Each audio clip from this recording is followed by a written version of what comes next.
Hello friends, welcome to Devanshika stories world. ఇప్పుడు మీరు వినబోతుంది I hate you Mrs Arnav స్టోరీలోని 13వ భాగం. సడన్గా కూరగాయలతో పాటు కత్తి కూడా సూటిగా తన వైపే రావటంతో అర్నవ్ బెదిరిపోయి హిత నడుము మీద ఉన్న చేతులను తీసి ఆ కత్తిని పట్టి పక్కన పెట్టి కూరగాయల అభిషేకం చేసేలోపు పక్కకి తప్పుకోవాలనుకున్నాడు. కానీ ఆ ఛాన్స్ లేకుండా ఒక్కొక్కటి తన మీద పడటంతో హిత వైపు గుర్రుగా చూస్తూ, నిన్ను ముట్టుకునే ధైర్యం నేను తప్ప మరొకరు చేస్తాడని అనుకున్నావా ఈ ఇంట్లో అని ఆవేశంగా అడిగాడు. అప్పటికే వెనక్కి తిరిగి చూసిన హిత అర్నవ్ని అక్కడ చూసి గతుక్కుమని అతని ప్రశ్నకి ఏమని సమాధానం చెప్పాలో అర్థం కాక నీళ్లు నములుతూ, సడన్గా వచ్చి పట్టుకోవటంతో భయం వేసిందండి. అయినా మీరు మాత్రం నన్ను భయపెట్టడం లేదా? అసలు మీరెందుకు కిచెన్లోకి వచ్చారు? నన్నెందుకు ముట్టుకున్నారు అని ధైర్యం చేసి అడిగింది. అర్నవ్ హిత రెండు వైపులా చేతులు వేసి తనని గాస్కెట్కి బ్లాక్ చేసి, నా పెళ్ళాం నా ఇష్టం, నా ఇష్టం వచ్చినట్టు ముట్టుకుంటాను. ఇంకా చెప్పాలంటే అంటూ వణుకుతున్న పెదవుల దగ్గరికి వెళ్ళి 2 క్షణాలు ముద్దు పెట్టి, ఇష్టం వచ్చిన చోట ముద్దు పెడతాను, ఇష్టం వచ్చిన దగ్గర పంటిఘాటు కూడా ఇస్తాను అని తనని ఊరిస్తున్న నడుముని చేరటానికి మోకాళ్ళ మీదకి జారి చీర పక్కకి జరిపి నాభి దగ్గర పంటిఘాటు ఇవ్వగానే హిత భయంతో కళ్ళు 2 గట్టిగా బిగించి తన చీరని 2 పిలికెళ్లలో నలిపేస్తూ ఉంది. కానీ వద్దని మాత్రం చెప్పలేకపోతుంది. నాభి దగ్గర పంటిఘాటు ఇచ్చిన అర్నవ్, ఇదిగో ఈ నెలవంక చూడు ఎంత బాధపడుతుందో, దానికేనా నీ పెదవుల స్పర్శ నాకొద్దా అని అడుగుతుంది అంటూ నెలవంక నడుము దగ్గర ముద్దు పెట్టి పైకి లేచి, అర్థమైందనుకుంటా నేను ఏం చేస్తాననేది. ఇంకొకసారి ఇలాంటి టాపిక్ మన మధ్య తీసుకురాకు. హా, చెప్పటం మర్చిపోయా అంటూ అర్నవ్ హిత చెవి దగ్గరికి వెళ్ళి, నీ పొట్టుమచ్చ, అది కూడా అక్కడ భలే సెక్సీగా ఉంది అని కన్ను కొట్టి చెప్పాడు. హిత కంగారుగా చీర సర్దుకొని, మీరు మీరు అక్కడ ఎప్పుడు చూశారు అని కళ్ళు పెద్దవి చేసి అడిగింది. ఎప్పుడేంటి, తమరు మొత్తం నిన్నే చూపించేశారు కదా వర్షంలో ఆడుకుంటూ అంటూ వెటకారంగా చెప్పి వెనక ఏదో సౌండ్ రావటంతో అర్నవ్ వెనక్కి తిరిగి ఎంట్రన్స్ దగ్గర ముసిముసిగా నవ్వుతూ ఉన్న రాఘవరెడ్డి గారిని చూసి కంగారుగా హిత నుంచి దూరం జరిగి, అది తాతయ్య, అది హా, వాటర్ కోసం వచ్చాను, అదే అడుగుతున్నాను, హిత వాటర్ ఇవ్వు అని గంభీరంగా మొహం పెట్టడానికి ట్రై చేశాడు. కానీ అది అవ్వకపోగా రాఘవరెడ్డి గారికి ఆపోజిట్ సైడ్ తిరిగి, తాతయ్య ఎప్పుడు వచ్చాడు? నేను చేసింది మొత్తం చూసేసి ఉంటాడా? చూస్తే చూశాడు. ఇక్కడ జరుగుతున్న రొమాన్స్ చూసి కూడా వెళ్లకుండా ఇక్కడే ఎందుకు నిలబడ్డాడు? ఇంకొంచెం సేపు ఈ పిల్లని ఏడిపించి హ్యాపీగా బయటికి వచ్చేవాడిని కదా అని తనలో తానే అనుకుంటూ ఉంటే, హిత మాత్రం స్టాచ్యూ పొజిషన్ నుంచి కదలకుండా రాఘవరెడ్డి గారి వైపే చూస్తూ మనసులో, తాతయ్య గారు మొత్తం చూసుంటారుగా, ఆయన ముందు నా పరువంతా పోయింది. ఈయన గారికి కొంచెం కూడా భయం లేదు. ఇంట్లో పెద్దవాళ్ళు ఉన్నారు, ఇలా ఎప్పుడు పడితే అప్పుడు ముట్టుకోకూడదన్న ఇంగితం లేదు అని అర్నవ్ని తిట్టుకుంటూ ఉంది.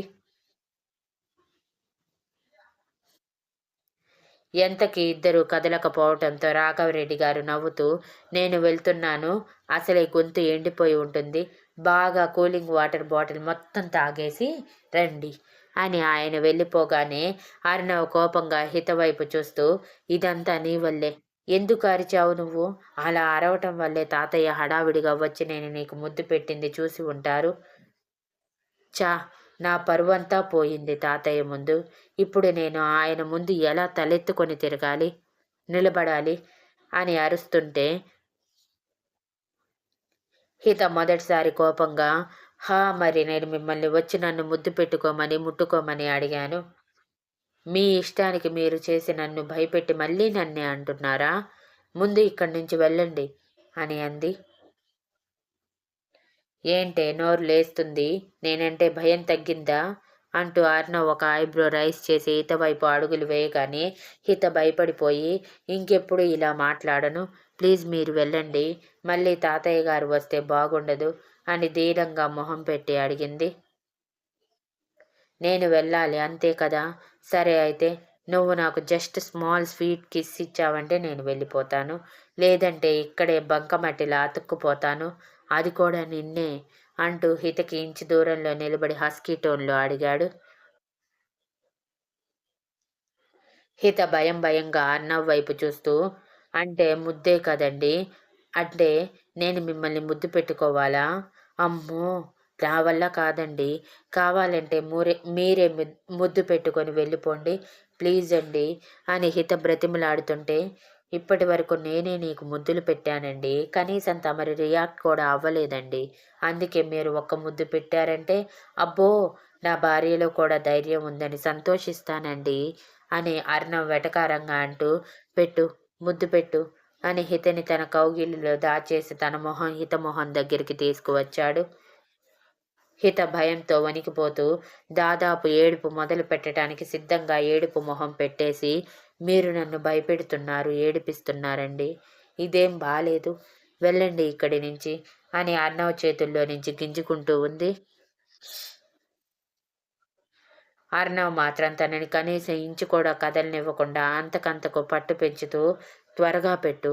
తాతయ్య మళ్ళీ వస్తే ఈసారి నువ్వే నన్ను బ్లాక్మెయిల్ చేసి కిస్ పెట్టించుకున్నావని చెప్తాను అని బెదిరించగానే హిత తన బుడ్డి బుడ్డి కళ్ళని పెద్దవి చేసి భయంగా చూస్తూ ఉంటే అర్ణవ్ ఆ కళ్ళల్లో ఎక్స్ప్రెషన్ నచ్చిన పెట్టు త్వరగా అని హడావిడి చేశాడు. హిత మొదటిసారి ఇలాంటి ఎక్స్పీరియన్స్ అవ్వటంతో ముద్దు పెట్టడానికి వణికిపోతూ ఒక్కసారిగా ఏడుపు మొదలు పెట్టగానే అర్ణవ్ ఒక్కసారిగా ఉలిక్కిపడి హితని వదిలేసి, ఎందుకు ఎందుకు ఏడుస్తున్నావు? ఇప్పుడు నిన్ను నేనేమైనా అన్నానా? ముందు ఆ ఏడుపు ఆపు అని అరవగానే హిత పెదవులు బిగించి అర్ణవ్ వైపు చూస్తూ ఉంటే అర్ణవ్ తల కొట్టుకుంటూ, నీ గురించి తెలిసి కూడా ముద్దు పెట్టమని అడిగాను చూడు, నన్ను నేను కొట్టుకోవాలి.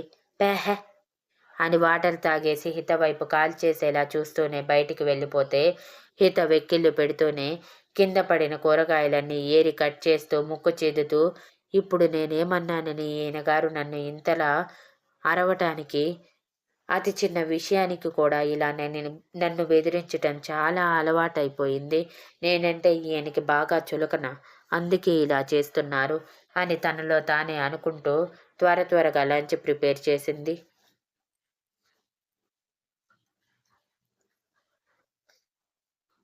లంచ్ తర్వాత రాఘవరెడ్డి గారు అర్ణవ్ బిజినెస్ విషయాలు మాట్లాడుకుంటుంటే హితకి ఏం చెయ్యాలో అర్థం కాక ఇల్లు చూద్దాం అనుకుంది. కానీ అర్ణవ్ది కానీ రాఘవరెడ్డిది కానీ పర్మిషన్ లేకుండా వెళ్ళటం బాగుండదని తాతయ్య గారు అంటూ చిన్నగా పిలిచింది. హా హిత చెప్పు అంటూ రాఘవరెడ్డి గారు తల తిప్పగానే, ఈ ఇంటిని నేను చూడొచ్చా?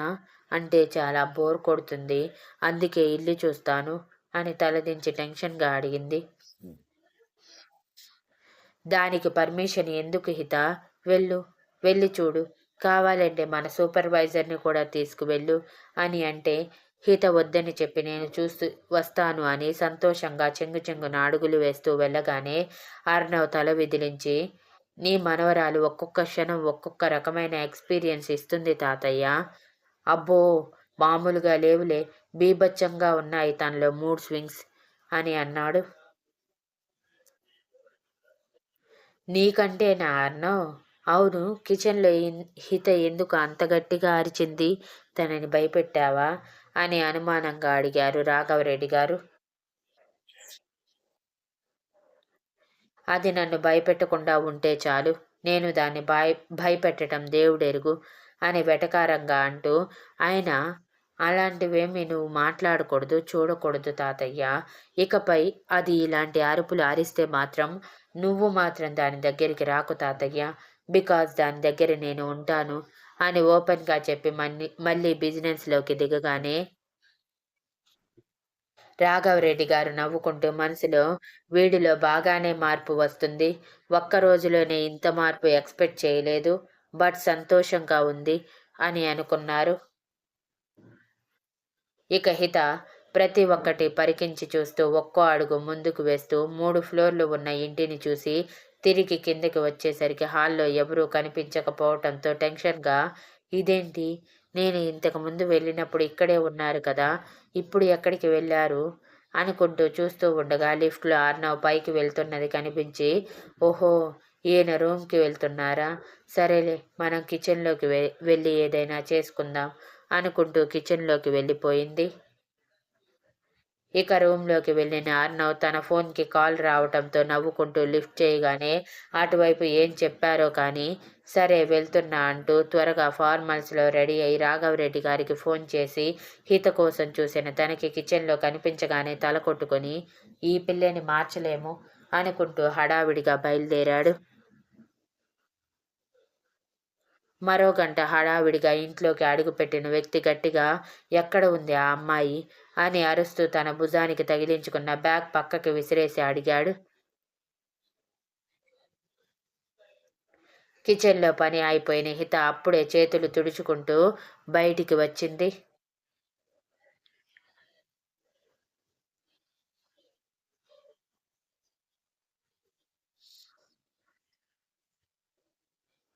హితని చూడటమే, ఈ అమ్మాయే కదా అంటూ హిత వైపు స్పీడ్గా అడుగులు వేశారు ఆ వ్యక్తి.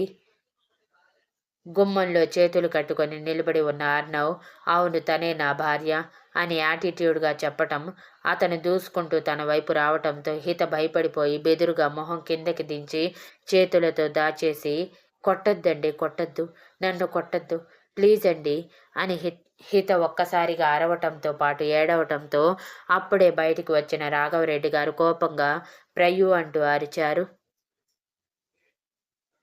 ప్రయు అలియాస్ ప్రయాగ్ రాఘవరెడ్డి గారిని చూసి, తాతయ్య ఎలా ఉన్నారు అని అడుగుతూనే హిత భుజం చుట్టూ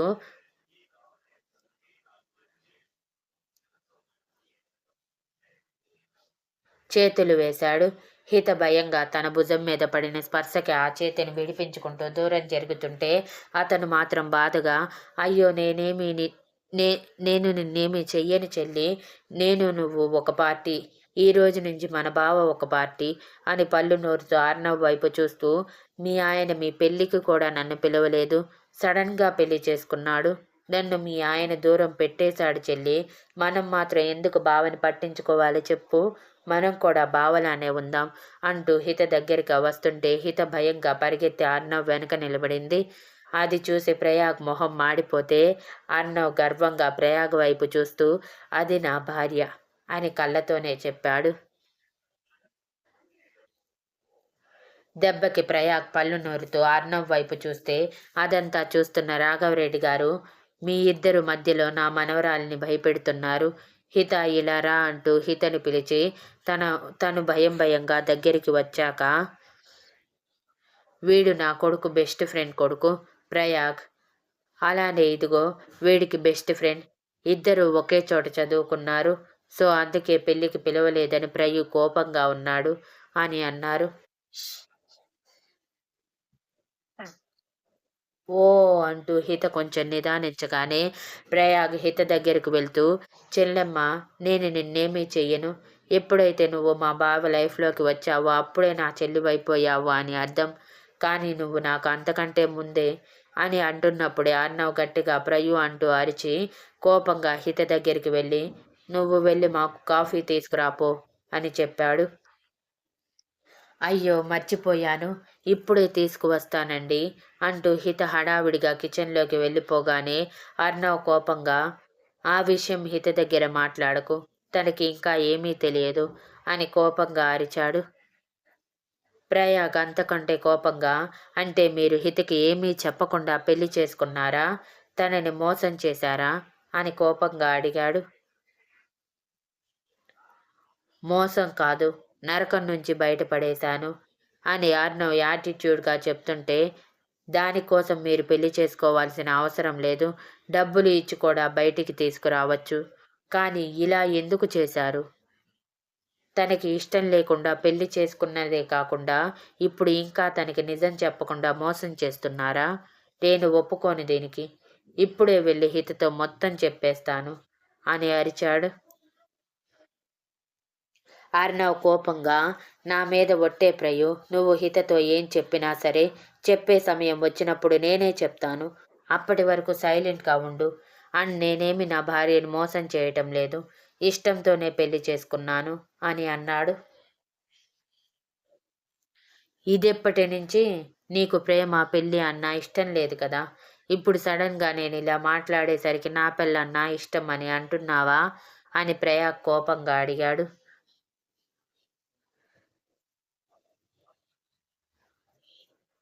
నువ్వన్నది నిజమే. నీ చెల్లి నా కళ్ళ ముందుకు వచ్చేంత వరకు నేను అలానే అనుకున్నాను.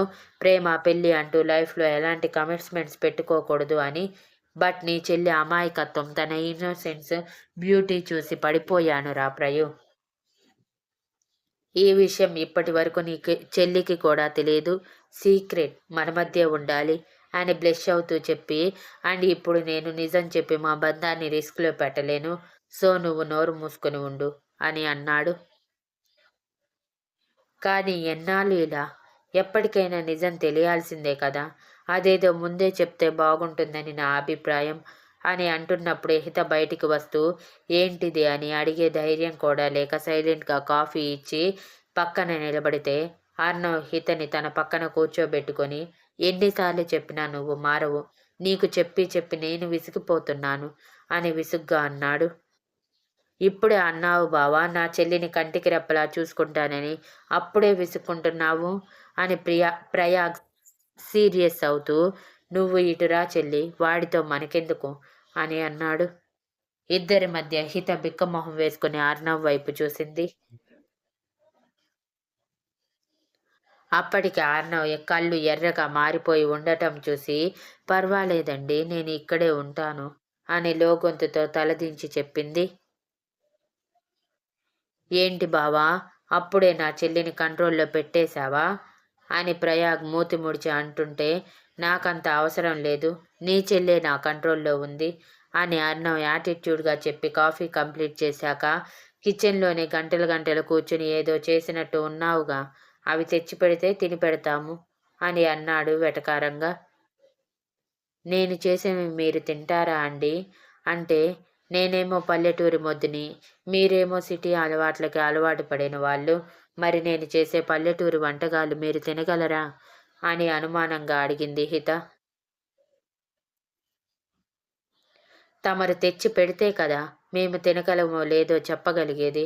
పైగా ప్రయూ జర్నీ చేసి వచ్చాడు, ఏమైనా తినేసి రెస్ట్ తీసుకుంటాడు అని అనగానే అయితే నేను వెళ్ళి వెంటనే తీసుకువస్తానండి, మీరు ఇక్కడే ఉండండి అంటూ హడావిడిగా కిచెన్లోకి వెళ్ళిన తను బియ్యం పిండితో కచ్చాపచ్చాగా దంచిన అల్లం, వెల్లుల్లి, పచ్చిమిరకాయలు పేస్ట్ మిక్స్ చేసిన చెక్కలు 3 ప్లేట్లలో పెట్టి టమాటా పప్పు కర్రీగా వేసి అది ట్రేలో పెట్టి తీసుకువచ్చి టీపాయ్ మీద పెట్టగానే ముగ్గురు అయోమయంగా వాటి వైపు చూస్తూ ఇవేంటి ఇంత మందంగా ఉన్నాయి అని అడిగాడు అర్ణవ్.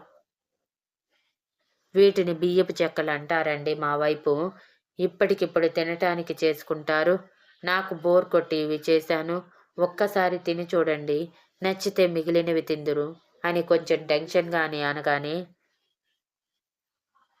ప్రయాగ్ తన ప్లేట్ తీసుకొని నువ్వు చేస్తే అమృతమే చెల్లి, దానికి మళ్ళీ వంకలు పెట్టాల్సిన అవసరం కూడా లేదు అని చెప్పి ప్రయాగ్ చిన్న ముక్క తుంచి పప్పులో డిప్ చేసి నోట్లో పెట్టుకోగానే కళ్ళు పెద్దవి చేశాడు. అది చూసి అర్ణవ్ వెటకారంగా పోయావా ఉన్నావా అని అడిగాడు. ప్రయాగ్ తేరుకొని నోట్లో పెట్టుకున్న ముక్క తినేసి నువ్వు వెటకారం ఆపు బావా, చెల్లి చాలా బాగా చేసింది. మొదటిసారి ఇలాంటివి తినటం కానీ చాలా బాగున్నాయి అని లొట్టలు వేసుకుంటూ తింటుంటే రాఘవరెడ్డి గారు కూడా నవ్వుతూ ఆయన ప్లేట్ తీసుకొని తిన్నారు. వాళ్ళిద్దరూ తింటుంటే అర్ణవ్ కూడా తన ప్లేట్ తీసుకుని హిత వైపు చూస్తూనే ఒక ముక్క టేస్ట్ చేసి బాగున్నాయి అని పొగిడి హిత నోటి దగ్గర ఒక పీస్ పెట్టగానే తను అయోమయంగా చూసింది. ఏంటి ఇప్పుడు నేను ప్రత్యేకంగా నీకు తినమని కూడా చెప్పాలా అంటూ అర్ణవ్ సీరియస్గా అనగానే హిత భయంగా లేదు అన్నట్టు తల గిరిగిరా ఊపి వెంటనే ఆ ముక్క తినేయగానే అర్ణవ్ నవ్వుతూ తను తింటూ హితకి తినిపించేశాక నువ్వు వెళ్ళి రెస్ట్ తీసుకోరా ప్రయూ, నైట్ డిన్నర్కి పిలుస్తుందిలే నీ చెల్లి అని చెప్పి ప్రయాగ్ ఎప్పుడు ఉండే రూమ్కి వెళ్ళిపోయాక హితని తన రూమ్కి రమ్మని చెప్పి రూమ్కి వెళ్ళిపోయాడు అర్ణవ్.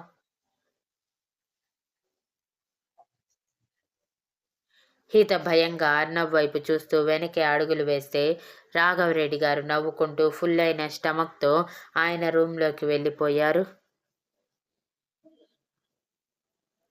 రూంలోకి రాగానే అర్ణవ్ డోర్ క్లోజ్ చేసి హిత చేతిని పట్టుకొని బెడ్ మీద కూర్చోబెట్టి, ఇప్పుడు చెప్పు, ఆ రామిరెడ్డి ఇంట్లో నీ సామాన్లు ఏమున్నాయి అన్నీ తెప్పించేస్తాను అని అన్నాడు. మీకెందుకండి శ్రమ, నన్ను పంపిస్తే నేనే తెచ్చుకుంటాను కదా అని హిత అనగానే అర్ణవ్ వెటకారంగా, ఎందుకు నా నుంచి తప్పించుకొని పారిపోవటానికా? అది ఈ జన్మకి జరగదులే కానీ నోరు మూసుకొని అడిగిన దానికి సమాధానం చెప్పు చాలు అని అన్నాడు.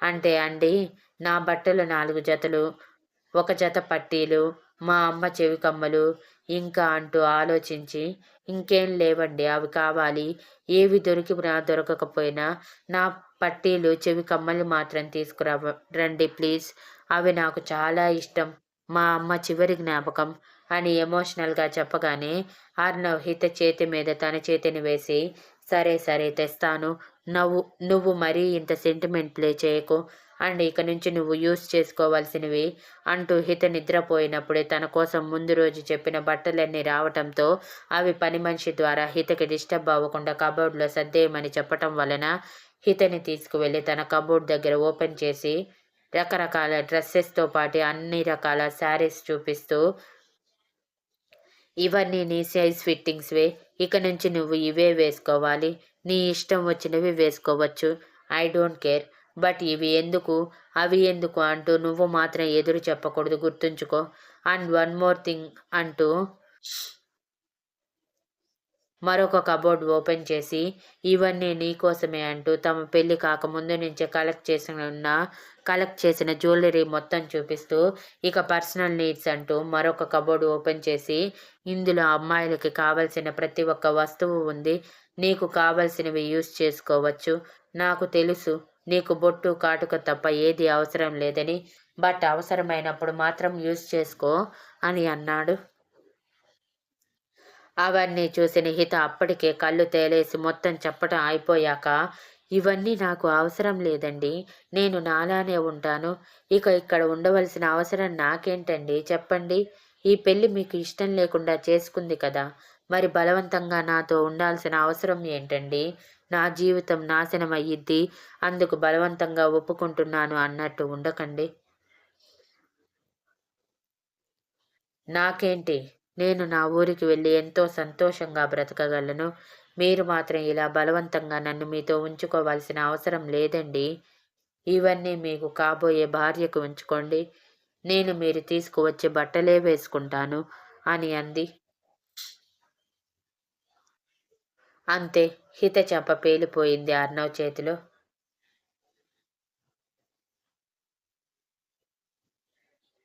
Thank you for listening, and please like, share, comment and subscribe.